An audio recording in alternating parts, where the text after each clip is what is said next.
దేవునికి మహిమ కలుగునుగాక. ఈ లోకంలో చాలా జాగ్రత్తలు మనం పాటిస్తూ ఉంటాం. ఆ జాగ్రత్తలు ఏంటంటే, రోడ్డు మీద వెళ్ళినప్పుడు ఎడమ పక్కన వెళ్ళగానే కుడివైపున వెళ్ళొద్దని ఒక జాగ్రత్త. ఏమండి, ఎడమ వైపు వెళ్ళాలని కుడివైపు వెళ్తారంటే, కుడివైపు వెళ్తే ఆ కుడివైపు నుంచి వచ్చే వాహనాలు వద్దొచ్చేమో, యాక్సిడెంట్ కూడా జరగవచ్చేమో. అయితే వాళ్ళు ఏం చెప్తున్నారంటే, పెద్దలు కుడివైపున కాదు నడవలసింది, ఎడమ వైపున నడవాలి. ఎవరైనా ఎడమవైపు నడవకుండా కుడివైపు నడిస్తే ప్రమాదమే. అయితే అలాంటి జాగ్రత్తలు చాలా ఉంటాయి లోకంలో. పిల్లలను ఇలాగ పెంచాలి, పెద్దవారితో ఇలాగ మాట్లాడాలి జాగ్రత్తగా, అలాగా ఎన్నో జాగ్రత్తలు మనకు ఉంటాయి. ఈ లోకంలో కుటుంబం అనగా, సమాజం అనగా ఎన్నో జాగ్రత్తలు మనము పాటిస్తూ ఉంటాం. ఎన్నో జాగ్రత్తలు మనము పాటిస్తూ ఉంటాం. జాగ్రత్త లేకపోతే మనం సరిగా నడవలేదు. అవునా కాదండి అయ్యా? జాగ్రత్త లేకపోతే మనం సరిగా నడవలేము. జాగ్రత్త అనేది చాలా అవసరం. అయితే దేవుని వాక్యంలో ప్రభుని అడిగినప్పుడు, ప్రభు ఏ వాక్యం చెప్పాలని ప్రభుని నేను అడిగినప్పుడు, ప్రభు నాతో చెప్పిన మాట ఏంటంటే, 2వ పేతురు పత్రిక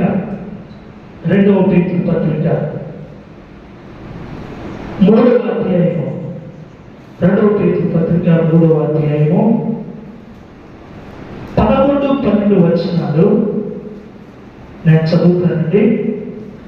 ఇవన్నీ ఇంట్లో లయమైపోవునవు కనుక ఆకాశంలో రగులుకొని లయమైపోవునట్టు, పంచభూతములు మహావేంద్రముతో కరిగిపోవునట్టు దేవుని దినపు రాకడ కొరకు కనిపెట్టుచు దానిని ఆశతో అపేక్షించుచు మీరు పరిశుద్ధమైన ప్రవర్తనతోనూ భక్తితోనూ ఎంతో జాగ్రత్త గలవారి ఉండవలెను.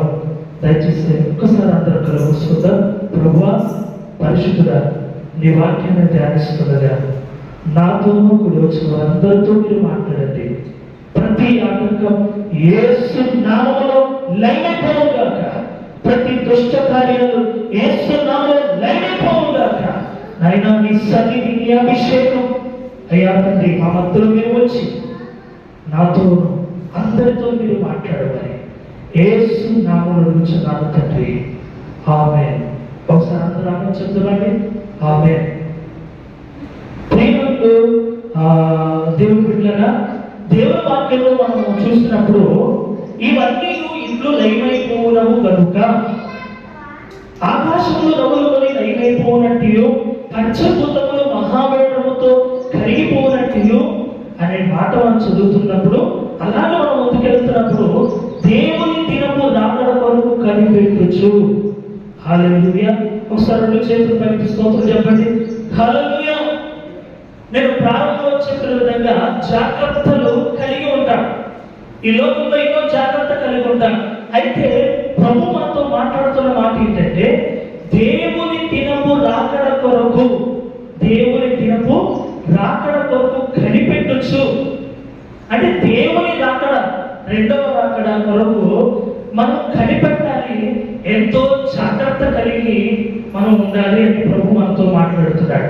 ఆ జాగ్రత్తలు ఏంటంటే, 2 జాగ్రత్తలు మనకు కనపడుతున్నాయి అక్కడ. ఏమంటే 2 జాగ్రత్తలు కనపడుతున్నాయి. ఆ ప్రభు రాకడ, ఆ 2వ రాకడ రాబోతుంది. ఆ 2వ రాకడ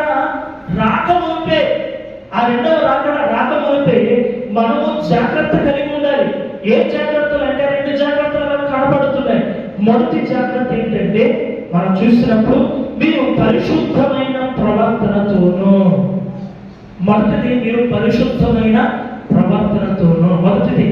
2వది మనం చూసినప్పుడు భక్తితోనూ ఎంతో జాగ్రత్త గలవారే ఉండవలెను. చెప్పండి అయ్యా, అందరూ చెప్పండి నాతో. మొదటిది చెప్పండి, పరిశుద్ధమైన. చెప్పండి, పరిశుద్ధమైన. చెప్పండి, అందరూ చెప్పండి. పరిశుద్ధమైన ప్రవర్తన. పరిశుద్ధమైన ప్రవర్తన మొదటిది. 2వది భక్తితోనూ. చెప్పండి, భక్తితోనూ ఎంతో జాగ్రత్త గలవారై ఉండవాలి. జాగ్రత్త అనే మాట రాయబడాల. ఎంతో జాగ్రత్త గలవారై ఉండవలెను. హల్లెలూయా. ప్రభువు మొదటిసారి లోకానికి వచ్చారు. అది ఎందుకు వచ్చారంటే నశించిన దానిని వెనక్కి రక్షించడానికి మనిషి కుమారుడుగా ఈ లోకానికి ప్రభు వచ్చారు.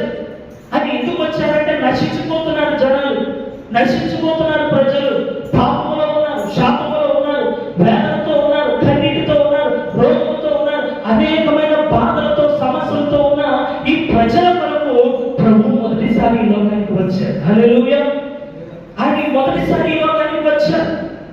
వచ్చిన తర్వాత ఎవరైతే శాపంలో పాపంలో ఉన్నారో వారందరినీ ప్రేమతో ప్రేమించి, ఆయన ప్రేమతో ప్రేమించి అనేక గుడ్డివారిని, మోగవారిని, చెట్టువారిని అనేక మందిని ప్రభు బాగు చేశారు. హల్లెలూయా.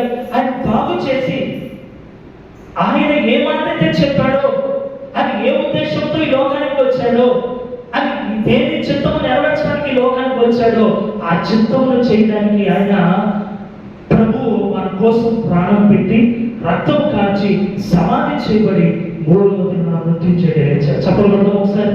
హల్లెలూయా. 3వ దినాన మృత్యుంజయుడై తిరిగి లేచారు మన ప్రభు.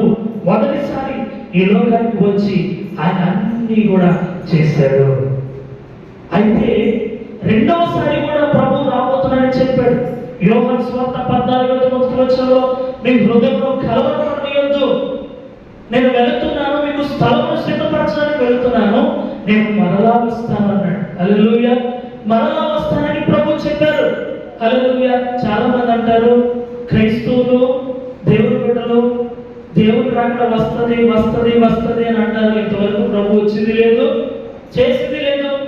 మొదటిసారి వచ్చారన్నారు, రక్తం కాచారన్నారు, ప్రాణం పెట్టి వెళ్ళిపోయారు, సమాధి చేయబడి ఆయన తిరిగి లేచారన్నారు. మరి రెండోసారి కూడా వస్తానన్నారు. ఇంకా ప్రభు రాలేదేంటి అని చాలా మంది అంటారు. నాతో కూడా అన్నారు, అయ్యా పాస్టర్ గారు రెండో రాకడ అన్నారు, ప్రభు ఇంకా రాలేదేంటి, యేసు ప్రభు ఇంకా రాలేదేంటి అని చాలా మంది నన్ను అడిగారు, చాలా మంది నన్ను ప్రశ్నించారు. అయితే ఆ ప్రశ్నకు జవాబు పరిశుద్ధ గ్రంథంలో పరిశుద్ధాత్మ దేవుడు గ్రహించాడు. ఆ మాట చదువుదాం ఒకసారి. 2వ పేతురు పత్రిక అదే అధ్యాయం 3వ అధ్యాయము 9వ వచనములో మనం చూసినప్పుడు నేను చదువుతానండి. కొందరు ఆలస్యమని ఎంచుకున్నట్లు ప్రభు తన వాగ్దానం గురించి ఆలస్యం చేయవాడు కాడు, కానీ ఎవరినో నశింపవలెనని చేయగా అందరూ మారు మనసు పొందవలని కోరుచు మీ ఎడల దీర్ఘశాంతము గలవాడై ఉన్నాడు. హల్లెలూయా. ఒకసారి 2 చేతులు బయట స్తోత్రం చెప్తామండి. హల్లెలూయా. ఇంకా బిడ్డలుగా హుషారుగా చెప్పండి అమ్మా. హల్లెలూయా. అయితే ప్రభు మనతో మాట్లాడుతున్న మాట ఏంటంటే ఎవరో నశింపబడడము దేవునికి ఇష్టం లేదు. అందుకే ఆయన ఏం చేస్తున్నాడంటే ఆలస్యం చేస్తున్నాడు. ఎందుకు ఆలస్యం చేస్తున్నాడు? ఆయన ఆదాము హవ్వలను దేవుడు సృజించాడు, తన కుమారులుగా తన కుమార్తెలుగా దేవుడు సృజించాడు. ఈ లోకంలో ఉన్న అందరూ కూడా దేవుని బిడ్డలే. హల్లెలూయా. దేవుడు ఒక్కడే. ఆ ఒక్కడైన దేవుడు, ఆ సృష్టికర్త అయిన దేవుడు ఆయన ప్రారంభంలో సృష్టిని సృజించాడు, ఆదాము హవ్వలను సృజించాడు. సృజించిన తర్వాత ఆజ్ఞను అతిక్రమించారు, పాపం చేసి దేవుని మధ్య సమాధానాన్ని కోల్పోయి దేవుని కుమార్తెలుగా ఉన్న వారు దేవునికి దూరం అయిపోయారు. అలాగా దూరం అయిపోయిన బిడ్డల కొరకు ప్రభు వచ్చి ఆయన రక్తము చిందించి ప్రాణం పెట్టారు. అయితే ఇంకా చాలా మంది కూడా తెలుసుకోవట్లేదు ప్రభు ప్రేమ. చాలా మంది కూడా అలాగే ఉన్నారు. ప్రభు ప్రారంభంలో ప్రవక్తలను పంపించాడు, న్యాయాధిపతులు పంపించాడు, అనేక మంది దైవజనులు పంపించిన తర్వాత ఎవరి ద్వారా కూడా రక్షణ కార్యము జరగలేదు. అయితే నీతిమంతుని రక్తము చిందించబడాలి. ఆ నీతిమంతుని రక్తం ఈ లోకంలో ఎక్కడా లేదు. హల్లెలూయా. ఎన్నో గ్రంథాల్లో రాయబడి ఉంది, పరిశుద్ధంగా రక్తము చిందించబడితేనే, రక్తము చిందించబడకుండా పాప క్షమాపణ లేదని హెబ్రీ గ్రంథంలో రాయబడి ఉంది. అలాగా పాపములో శాపములో భయంకరమైన జీవితాన్ని జీవిస్తున్న వారి కొరకు రక్తము చిందించబడాలి. కాబట్టి ఆ రక్తము పరిశుద్ధమైన రక్తమై ఉండాలి. కాబట్టి ఆ పరిశుద్ధుడైన దేవుడు యేసు ప్రభు ఈ లోకానికి వచ్చి రక్తము చిందించాడు. హల్లెలూయా. ఆయన రక్తము చిందించి మనల్ని పరిశుద్ధపరిచి తన కుమారులుగా చేసుకున్నాడు.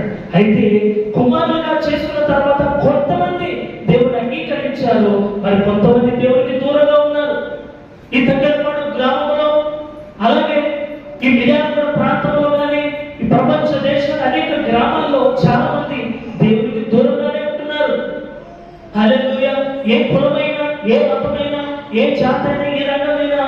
ఎవరైనా సరే అందరూ దేవుని కుమారులే. హల్లెలూయా.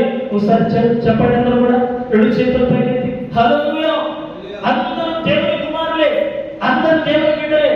వారందరూ నశింపబడము ఎవరికి ఇష్టం లేదండి? దేవునికి ఇష్టం లేదు. నేను అనుకునేవాడిని, మా ఇంటి పక్కన ఒక ఆయన ఉన్నాడు. మా ఇంటి పక్కన ఆయన ఉన్నాడు.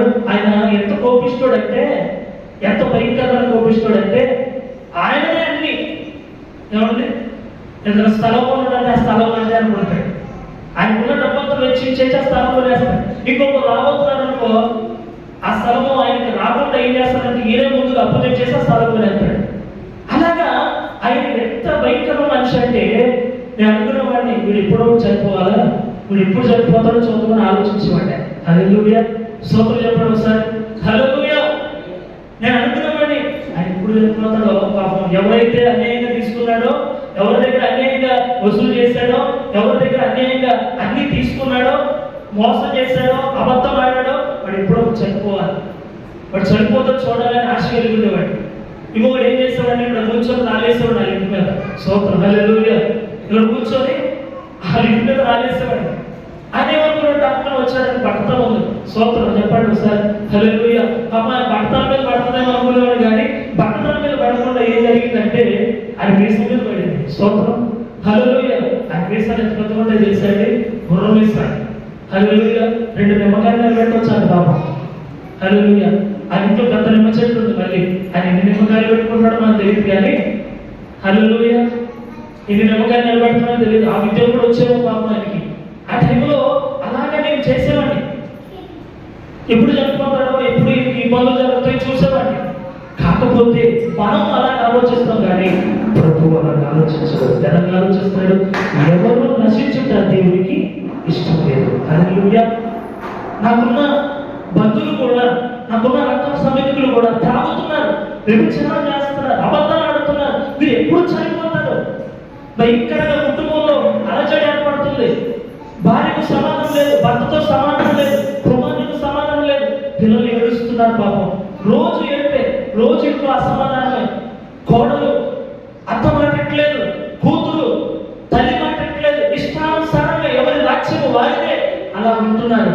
మీరు ఎప్పుడు నాశనం అయిపోతారో, మీరు ఎప్పుడు ఇలా జరుగుతుందో అని మానవులు ఆలోచిస్తారు. హల్లెలూయా. మానవులు ఆలోచిస్తారు, కానీ మన ప్రభు అలా ఆలోచించడం. అందరూ నా బిడ్డలే. హల్లెలూయా.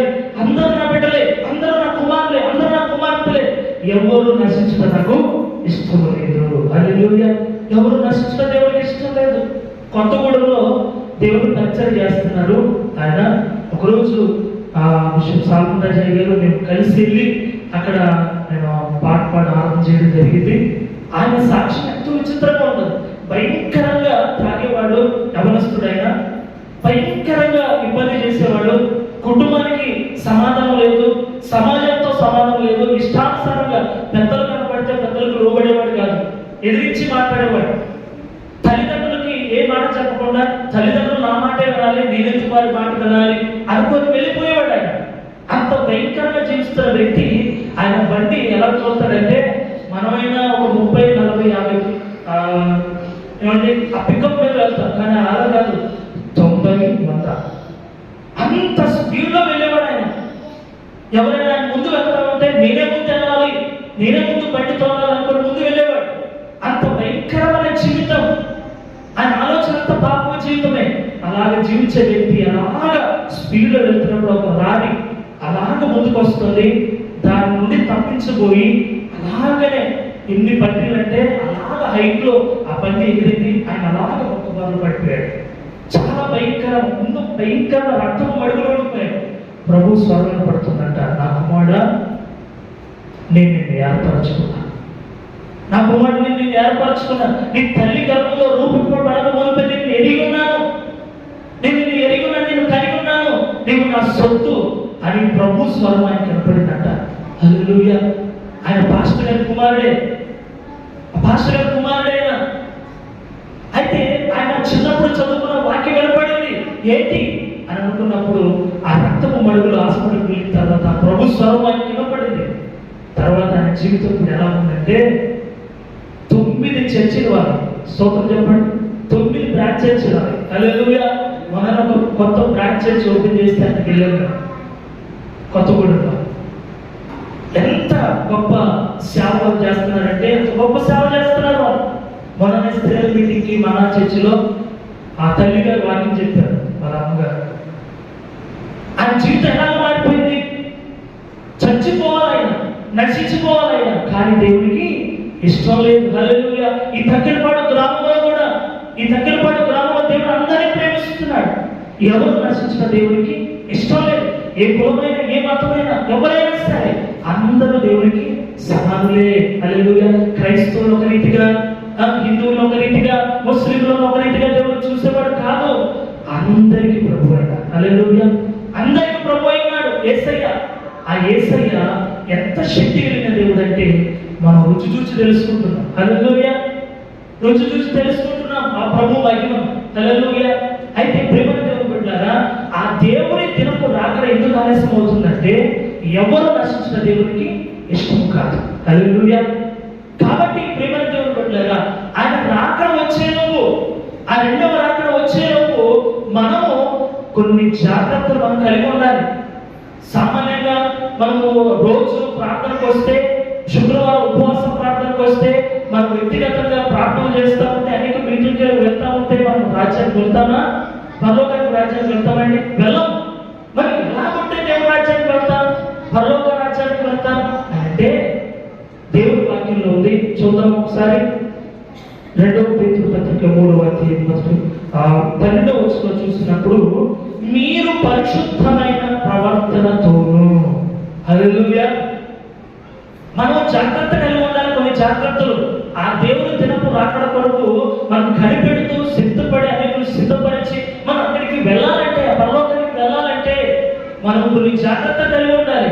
ఆ జాగ్రత్త మొట్టమొదటి జాగ్రత్త ఏంటంటే పరిశుద్ధమైన ప్రవర్తనతోను. హల్లెలూయా. పరిశుద్ధమైన ప్రవర్తనతోను. ప్రవర్తనలో మన చూపు ఎలా ఉంటుంది, మన ఆలోచన ఎలా ఉంటుంది, మన నడవడిక ఎలా ఉంటుంది. హల్లెలూయా. మన రోజు ఎలాగ ప్రవర్తిస్తున్నాం. హల్లెలూయా. మన సమాజంతో ఎలా మాట్లాడుతున్నాం, సంఘంలో ఎలా ఉంటున్నాం, కుటుంబంలో ఎలా ఉంటున్నాం, మనం ఒకసారి పరీక్షించుకోవాలి. హల్లెలూయా. పరీక్షించుకోవాలి. దావీదు అంటాడు, నేను కూర్చుంటున్నా, నేను లేచుటా ఎవరికి తెలియదు, యెహోవాకు తెలియను. ఒకసారి 2 చేతులపై స్తోత్రం చెప్పండి. హల్లెలూయా. ఒకసారి చెప్పండి 2 చేతులపై ఎత్తి. హల్లెలూయా. పరిశుద్ధమైన ప్రవర్తనతోను ఎంతో జాగ్రత్త కలిగి ఉండాలి. హల్లెలూయా. మామూలు జాగ్రత్త కాదండి, ఎంతో జాగ్రత్త కలిగి ఉండాలి. హల్లెలూయా. ఎంత అన్ని భాషలు వచ్చినా, ఎంత ప్రార్థన శక్తి ఉన్నా, ఎంతగా మనము వాక్యం చెప్పినా, ఎంతగా ప్రార్థన చేసినా పరలోక రాజ్యానికి వెళ్తామంటే వెళ్ళము. హల్లెలూయా. మరి ఎలా ఉండాలి? పరిశుద్ధమైన ప్రవర్తనతో ఉంటేనే ఆయన రాజ్యానికి మనము వెళ్ళగలుగుతాం. హల్లెలూయా. దేవుని వాక్యంలో ఉంది, పరిశుద్ధత లేని ప్రభువును చూడలేదు. హల్లెలూయా. పరిశుద్ధంగా ఉంటేనే ప్రభువును చూస్తాం. హృదయ శక్తి గలవారు దేవునిని చూచెదరు. హల్లెలూయా. మన హృదయం శుద్ధిగా ఉంటే, మనం పరిశుద్ధంగా ఉంటే, మన పరిశుద్ధ ప్రవర్తనతో ఉంటే మనం ప్రభువుని చూడగలుగుతాం. హల్లెలూయా. అమ్మా అయ్యా, ఎన్ని రోజులు మనం ఈ లోకంలో ఉంటాం మనకి తెలియదు. హల్లెలూయా. ఎన్ని రోజులు ఉంటాం మనకు తెలియదు. ఈ రోజు ఆరాధన అయిపోయిన తర్వాత మన మన టైం ఎలా ఉంటుందో మనకు తెలియదు. నేను భయపడట్లేదండి. ఎందుకంటే ఆ రోజుల్లో ఆ దుర్దినాల్లో మనం ఇక్కడ ఉంటున్నాం, అపాయకర కాలంలో ఉంటున్నాం. హల్లెలూయా. మనకి ఎన్నో సమస్యలు ఉంటాయి, ఎన్నో ఇబ్బందులు ఉంటాయి, ఎన్నో కష్టాలు ఉంటాయి. ఆ కష్టాలు ఆలోచిస్తూ ఉంటాం, ఆ కష్టాలు ఇబ్బందుల గురించి ఆలోచిస్తూ ఉంటాం. హల్లెలూయా. ఆలోచించి ఆలోచించి ఆలోచించి మన ఆరోగ్యం పాడు చేసుకొని, అలాగ మనము మన దేహాన్ని పాడు చేసుకొని, మన ఆరోగ్యాన్ని పాడు చేసుకొని, మనం అలాగైనా తెలియకుండానే మారించొచ్చేమో. అయితే ప్రభు మనతో మాట్లాడుతున్న మాట ఏంటంటే మనం దేనికి భయపడకూడదు. హల్లెలూయా. మనం దేనికి భయపడకూడదు. మనకు చింతలు ఉన్నాయా, కష్టాలు ఉన్నాయా, ఇబ్బందులు ఉన్నాయా, మన చింత యావత్ ఎవరి మీద వేయాలంటే దేవుని మీద వేయాలి. హల్లెలూయా. పాస్టర్ గారి మీద కాదండి. ఎవరి నా మీద వేస్తారు? మీరు చెప్పండి. నా మీద వేస్తారా? రేసంలో నా మీద వేస్తారండి. ఎవరి మీద వేయాలా? దేవుని మీద వేయాలి. సోము గారు ఎవరి మీద వేయాలండి? దేవుని మీద వేయాలి. హల్లెలూయా. మన చింతలు ఎవరి మీద వేయాలి? నేను రాలేసినట్లు ఎవరి మీద రాలేదండి? ఎవరి మీద? దేవుని మీద. మన చింత యావత్తు ఎవరి మీద వేయాలా? దేవుని మీద వేయాలి. హల్లెలూయా. మన చింత యావత్తు ప్రభు మీద వేసినప్పుడు ఆ ప్రభు ఆలోచనకర్త అయిన దేవుడు ఏం చేస్తాడు తెలుసా? మనం ఏం ఆలోచిస్తున్నామో, మనం ఏ తలంపులో ఉన్నామో, మనం ఏ కష్టంతో ఉన్నామో, మనం ఏ వేదనతో ఉన్నామో, ఆలోచనకర్త అయిన దేవుడు ఆలోచించి ఏ సమస్యను, ఏ ఇబ్బందిని ఎప్పుడు తీసేయాలో, ఎప్పుడు మార్గాన్ని తెరవాలో, ఎప్పుడు ద్వారం తెరవాలో, ఎప్పుడు కార్యం చేయాలో ఆయన ఒక సమయం కలిగి ఉన్నాడు. ఆ సమయంలోనే మన పట్ల కార్యం చేస్తాడు. హల్లెలూయా. ఒకసారి బిగ్గరగా స్తోత్రం చెప్పండి. హల్లెలూయా. అయితే అప్పటి వరకు మనం ఏం చేయాలంటే దేవుని రాకడ కొరకు మనము ఎదురు చూడాలి. హల్లెలూయా. హల్లెలూయా. ఈ లోకంలో కార్యాలు, ఈ లోకంలో ఉన్న అద్భుతాలు ఈ లోకం వరకే. హల్లెలూయా. ఈ లోకం వరకే. మనము పైన వాటిని వెతకాలి. భూలోకంలో ఎప్పుడు గతించిపోతాయో తెలియదు. హల్లెలూయా. ఇందాక మనం చదువుకున్న వాక్యాలు ఒకసారి చూడండి. 10వ వచనం నుండి 11వ వచనం నేను చదువుతాను. అయితే ప్రభు దినము దొంగ వచ్చినట్లు వచ్చును. ఆ దినమున ఆకాశములు మహాధ్వనితో గతించిపోవును, పంచభూతములు మిక్కటమైన వేండ్రంతో లయమైపోవును, భూమియు దాని మీద ఉన్న కృత్యములను కాలిపోవును. ఇవన్నీ ఇట్లు లయమైపోవును కనుక హల్లెలూయా. ఇవన్నీ లయమైపోతాయి. ఏమండి? ఈ భూలోకం అన్నీ కూడా లయమైపోతాయి. హల్లెలూయా. మన ఇల్లు కట్టుకోవాలనుకుంటా, ఆ ఇల్లు కూడా లయమైపోతుంది. హల్లెలూయా. మనం ఏది లోకంలో కార్యం జరుగుతుందో అవన్నీ కూడా లయమైపోతాయి. కానీ మన ఆత్మ ఒకటే మిగులుతుంది. ఆ ఆత్మకు దేవుడు ఏం చేస్తున్నాడంటే ఆయన ఈ శరీరం అంతా కూడా ఈ మరణం వచ్చిన తర్వాత ఇది భూలోకంలోనే విడిచిపెట్టబడుతుంది. మట్టి మన అయిపోతుంది శరీరం. కాకపోతే మన ఆత్మ ఉంటుంది. ఆ ఆత్మ దేవుని రాజ్యానికి వెళ్తుంది.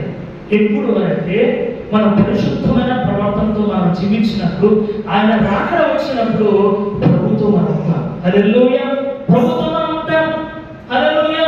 అయితే ప్రియమైన దేవుని బిడ్డలారా, ఈ లోకంలో ఉన్న వాటి కొరకు మనం దేని గురించి మనం ఆలోచించడం అవసరం లేదు. హల్లెలూయా. నేను మొట్టమొదటిలో కూడా మీకు చెప్పాను, మనం మొదటిగా ఆయన రాజ్యాన్ని, ఆయన నీతిని మనం వెతకాలి. హల్లెలూయా. అప్పుడు అవన్నీ మనకు అనుగ్రహించబడతాయి. హల్లెలూయా. నేను ఒకసారి నుంచి చూశానండి. ఒకసారి దేవుడు రాజ్యం వెతుకున్నాను అంటున్నాను కదా, నాకు ఎన్నో సమస్యలు ఉన్నాయి, ఇబ్బందులు ఉన్నాయి, ఒకసారి దేవుడి మీద ఆధారపడదాం, ఒకసారి అడుగుదాం అని అనుకున్నా. అలాగ ప్రార్థన చేస్తా, ప్రభు మీద ఆధారపడ్డా. ప్రభువా, నాకు ఈ సమస్య ఉంది నాయన, ఈ ఇబ్బంది ఉంది నాయన, ప్రభువా నీ రాజ్యం వెతుకుతున్నా, మొట్టమొదటి ప్రాధాన్యత నీకు ఇస్తున్నా, ప్రభు నేను కనపరుస్తున్నా అని చెప్పినప్పుడు, ప్రభు నేను కనపరుస్తున్నప్పుడు నాకు ఏది కావాలో అవన్నీ కూడా ప్రభు నాకు దయచేశాడు. హల్లెలూయా. ప్రభు నాకు దయచేశారు. మీ పట్ల కూడా దయచేశారు. మీ పట్ల కూడా కార్యాలు చేశారు. మీరు కూడా ప్రభుని కనపరుస్తున్నారు. మొదటిగా రాజ్యాన్ని వెతుకుతున్నారు. అందుకే మీరు సమయానికి మందిరానికి వచ్చారు. హల్లెలూయా. రావాల్సిన మందిరం రాలేదు. హల్లెలూయా. హల్లెలూయా. వాళ్ళకున్న ఆటంకాలు ఉన్నాయి. ఆటంకాలు బట్టి వారు రాలేకపోయారు. మరో వారికి ఒక అవకాశం దేవుడు దయచేయగాక. హల్లెలూయా. అయితే ప్రియమైన దేవుని బిడ్డలారా, దేవుని దినపు రాకడ వస్తుంది. హల్లెలూయా. ఆ రాకడ వచ్చేలోపు, ఆ రెండవ దినపు రాకడ వచ్చేలోపు మనం కలిగి ఉండవలసిన ఒక జాగ్రత్త చెప్తున్నాను. జాగ్రత్తగా మనం పాటించినట్లయితే ఆయన రాకడలో మనం ఎత్తపడతాం. హల్లెలూయా. పరిశుద్ధమైన ప్రవర్తన. హల్లెలూయా. పరిశుద్ధమైన ప్రవర్తన. ఈనాడు చాలా మంది కూడా ఆ పరిశుద్ధమైన ప్రవర్తన లేదు. ఎవరి ఆలోచన వారిదే, ఎవరి తలంపు వారిదే, ఇష్టానుసారంగా నడవడం. హల్లెలూయా. కుటుంబంలో ఒక యజమానికి ఆయనకు ఒక బాధ్యత ఇవ్వబడింది కాబట్టి ఆయన ఇష్టానుసారంగా నడిపిస్తారు. కొంతమంది బాధ్యత కలిగిన వారు చక్కగా నడిపిస్తారు. అలాగా కొన్ని కుటుంబాల్లో, సమాజంలో వారికి ఇష్టానుసారంగా నడుస్తూ ఉంటారు. హల్లెలూయా. వారికి ఏది తోస్తే అది మాట్లాడుతూ ఉంటారు, ఏది చేయాలనిపిస్తే అది చేస్తూ ఉంటారు. హల్లెలూయా. దేవుడు అంటున్నాడు సరైన మార్గంలో మనం నడవాలంట. హల్లెలూయా. ఒకరికంట సరైన మార్గం కనిపిస్తుంది కానీ తుదకు మరణమునకు త్రోవ తీయదు. హల్లెలూయా. మనకు అన్ని సరిగ్గా కనిపిస్తాయి. ఇది మంచిది, అది మంచిదని ఈ లోకంలో కనిపిస్తూ ఉంటాయి. ఈ లోకంలో ఉన్నంత కూడా నేత్రాశ, శరీరాశ, జీవపుడము మనకు అన్ని మంచిదిగానే కనిపిస్తాయి. కానీ ఆ మంచిది చెడుగా మారవచ్చు. హల్లెలూయా. కాబట్టి మనము ఏం చేయాలంటే ప్రతిదీ కూడా సరైన మార్గం ఏంటి, ఏది మంచి, ఏది చెడు, దేవుడు మనకి వివేకాన్ని దేవుడు ఇచ్చారు మనకి. హల్లెలూయా. అది మనము గ్రహించి మనం ఏం చేయాలంటే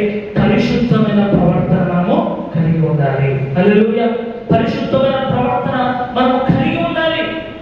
ఆ పరిశుద్ధమైన ప్రవర్తన కలిగి ఉండాలంటే ప్రభువులో మనం స్థిరంగా ఉండాలి. హల్లెలూయా. ప్రభుత్వం మనం గడపాలి, ప్రభువుకు మనం ప్రార్థన చేయాలి.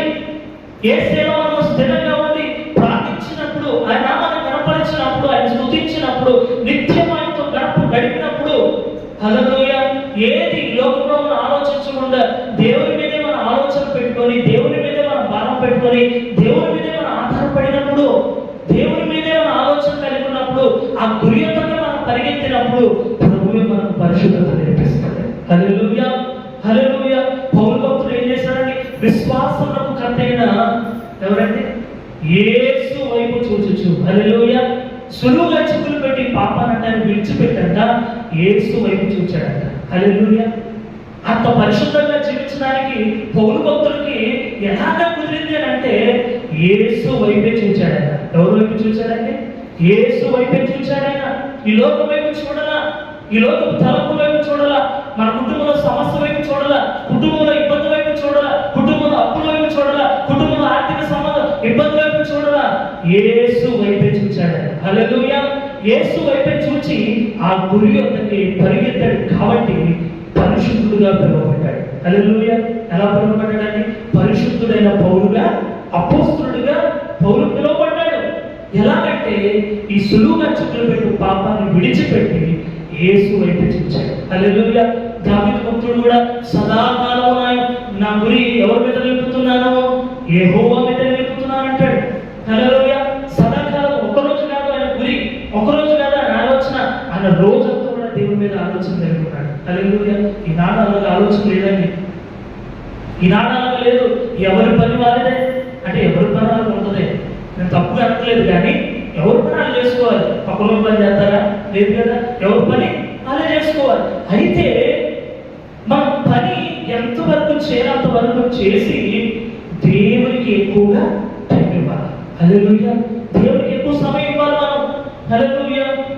బంధువులు వచ్చినా, స్నేహితులు వచ్చినా, ఎవరు వచ్చినా ప్రభు సన్నిధి మనం విడిచిపెట్టకూడదు. హల్లెలూయా.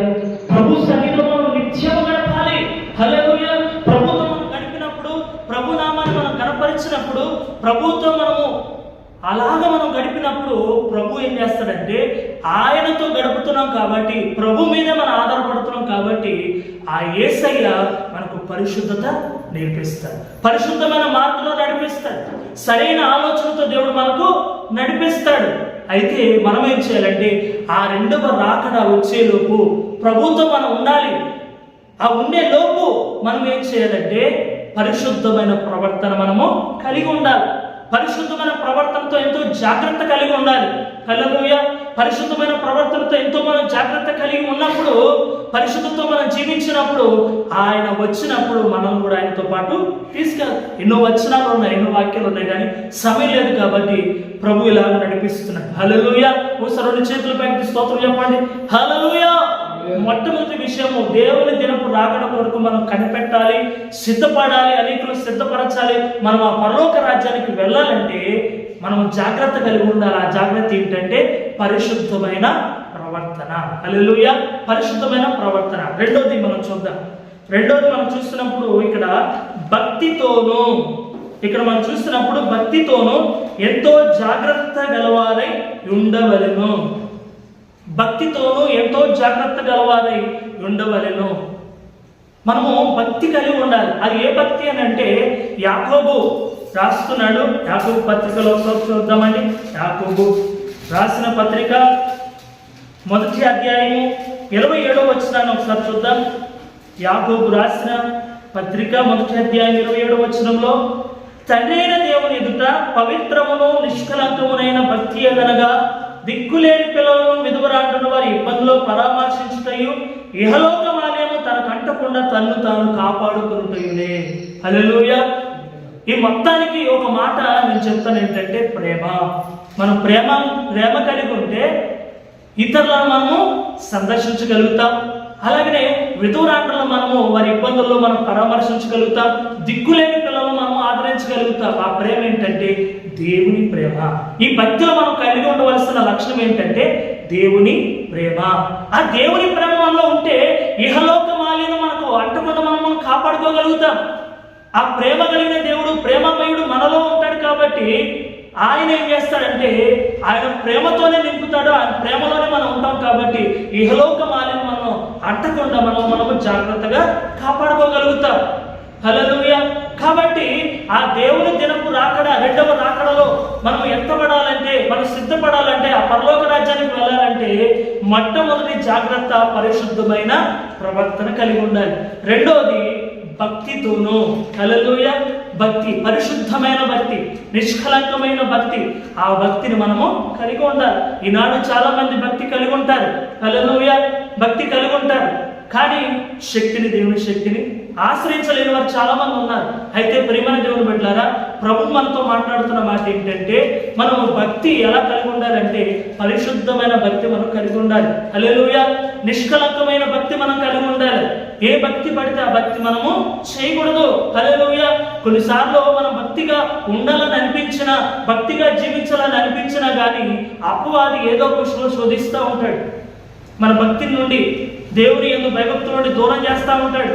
అలాంటి ఇబ్బందులు, అలాంటి ఆటంకాల్లో మనం ఏం చేయాలంటే దేవుని మీదే మనం ఆధారపడి పరిశుద్ధమైన భక్తితోని మనము జీవించాలి. హల్లెలూయా. పరిశుద్ధమైన భక్తితో, పరిశుద్ధమైన ప్రవర్తనతో మనం జీవించినప్పుడు ప్రభు ఆయన రాకడలో ఎత్తబడే కృపను దేవుడు మనకిస్తాడు. హల్లెలూయా. ఒకసారి రెండు చేతులపై స్తోత్రం చెప్దామండి. హల్లెలూయా. హల్లెలూయా. ఆయన రాకడలో ఎత్తబడే కృపను దేవుడు మనకు ఇస్తాడు. ఎప్పుడంటే పరిశుద్ధమైన ప్రవర్తన మనము కలిగి ఉండాలి. రెండవది పరిశుద్ధమైన భక్తిని మనము కలిగి ఉండాలి. ఈ పరిశుద్ధమైన ప్రవర్తన, ఈ పరిశుద్ధమైన భక్తితో మనము జాగ్రత్త కలిగి ఉంటే ఆయన రెండవ రాకడలో మనము ఎత్తబడతాం. అటు కృప దేవుడు మనకి ఇచ్చి బలపరిచి ఆయన రాకడలో ఎత్తబడ్డకు దేవుడు కృప చూపించును కాక మనందరినీ దేవుడు సిద్ధపరిచి ఆయన రాజ్యములో నిలబెట్టి నడిపించును కాక. ఆమేన్. ఒకసారి రెండు చేతులు పైకి దగ్గరగా ఆమేన్ చెప్తామండి. ఆమేన్.